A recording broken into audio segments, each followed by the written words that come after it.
I now give the floor to the distinguished representative of Rwanda to introduce an address by the head of state. Thank you, Mr. President. It is my distinct honor to introduce the pre-recorded statement of His Excellency President Paul Kagame, the President of the Republic of Rwanda, during the general debate of the 75th United Nations General Assembly. Excellency Volkan Bozkır, President of the General Assembly, Excellency Antonio Guterres, Secretary General of the United Nations, Excellencies, Heads of State and Government, distinguished delegates.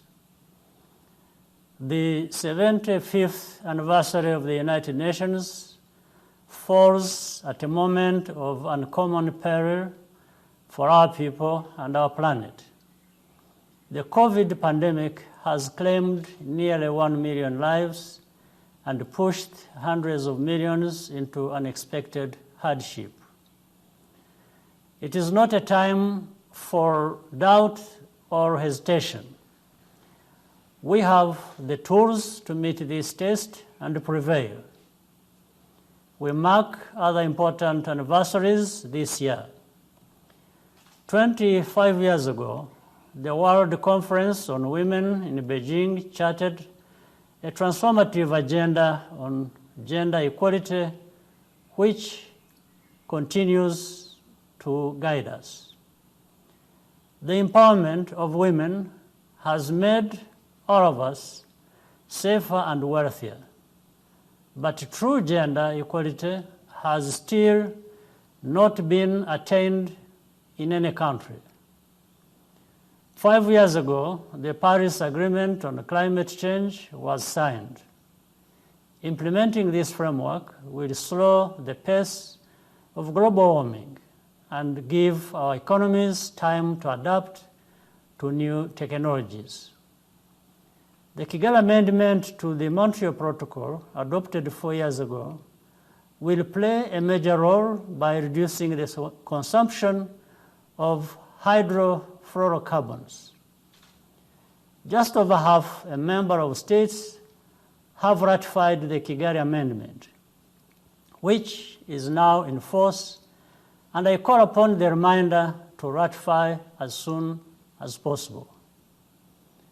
5 years ago, the Sustainable Development Goals were adopted to define our ambitions for integrated global development. 10 years remain before 2030.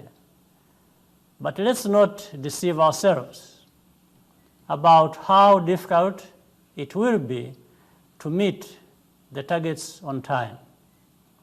Most countries, especially in Africa, were already off track before 2020. The pandemic has disrupted growth and revenue collection around the world, most likely for several years to come.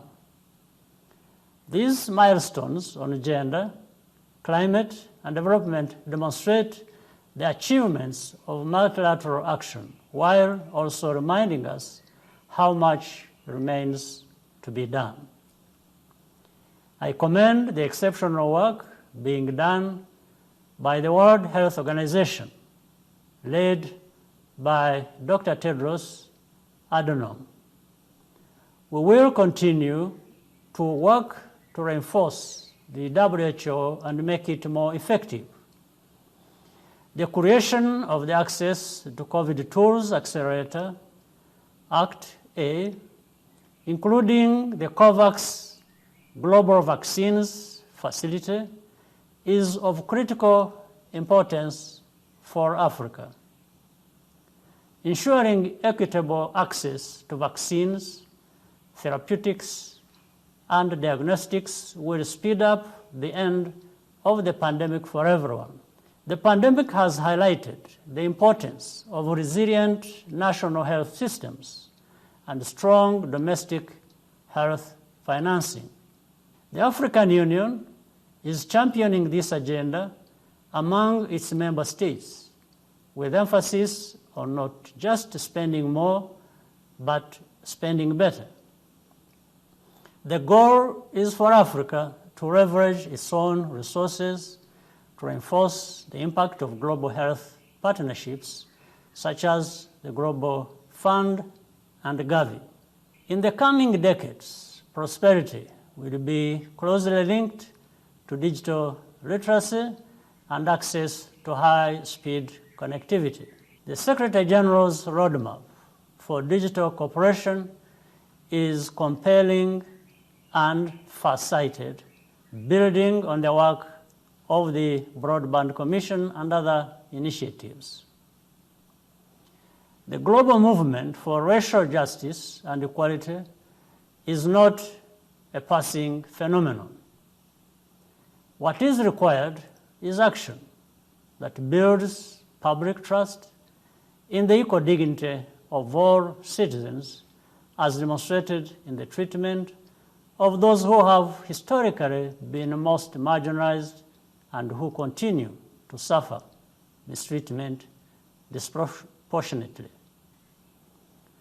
Success depends on strengthening institutions, both national and international, including the work of scientists, innovators, and creators.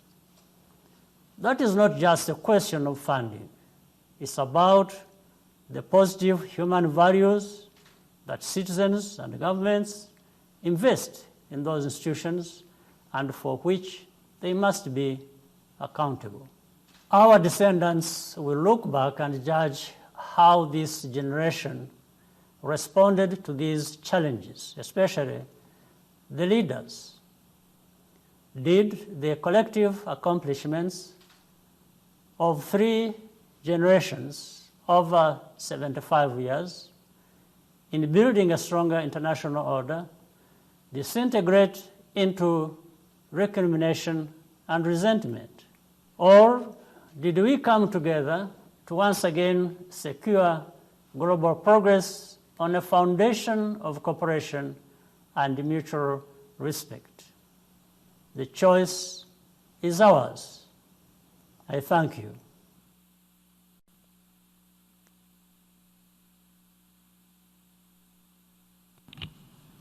On behalf of the General Assembly, I wish to thank the President of the Republic of Rwanda for the statement just made.